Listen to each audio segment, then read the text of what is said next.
So basically, this is a beer batter that we use at the restaurant. Okay. So it's basically just beer, and we use Wonder flour, which is a super fine flour. Oh, yeah. I use a little bit of egg white, and that helps give it a little bit of lift, and some baking powder. Mix it together. Yeah, and just tear it we go. together. Okay. We add a little bit of onion powder, some garlic powder, and a little bit of paprika, some Old Bay, and that basically that's the batter. Okay. So into the soup. And what's really great is you're just doing the hearts. So that's cool. Yeah, so everything, so it's 100% edible, Okay. and we just want to go in. How are we doing? Do we have enough bubbles? I think we're good. If you're at home, you could use an oil or a candy thermometer to let you know where you're at. Right. And some people have those little portable deep fryers that work great. But if you don't, just make sure you give yourself enough space in your pot so your oil is not more than halfway up. Oh. This way, if anything happens and your oil boils over, Right. you have enough room here to play with, and especially as the man. product you're putting in is going to displace the oil also. So you just want to be careful with that. What kind of oil do you use, or do you like to use? If I had my way, it would be beef suet or peanut oil. I like. Will it change the flavor of it? Oh, of course, yeah. Well, definitely.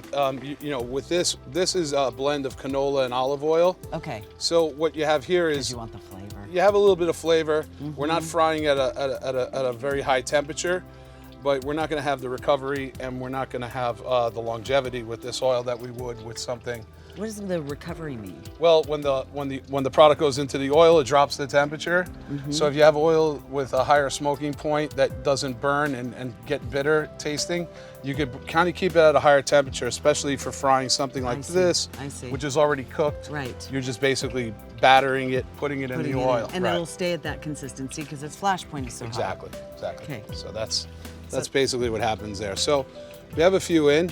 They're starting to crisp up. And what's the temperature that you want your oil to be?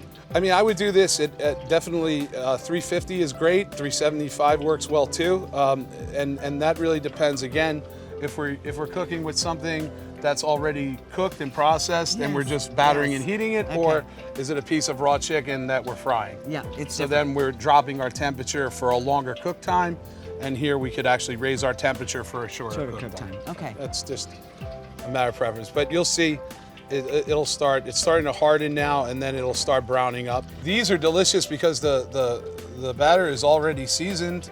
They're great just with a little sea salt and a squeeze of lemon. Oh, nice. Oh yeah, these are coming along nice. I mean, obviously they would be done by now if they were in your kitchen, but out here... These are, I mean, for me, they're done.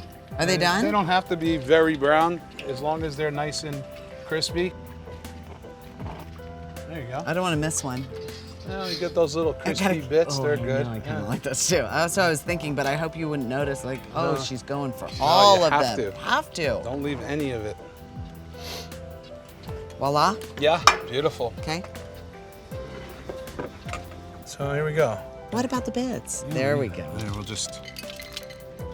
Yes. That's it. That's what we want. pour 'em on. Okay. Salt. And then just a squeeze of lemon, or if you want some of this aioli. I was going to say, would you put the aioli on the side? Yeah, I could put it like right here. And again, a little bit of this goes a long way. Because you're just dabbing. Yeah. You're just dabbing. Yeah, you don't want to go crazy, and you can see by the color that I went a little crazy with the old bit. I love it. Yeah, I do too. The heart of Castroville. Yeah. Artichokes. Artichokes. Thanks, Chris. You're welcome.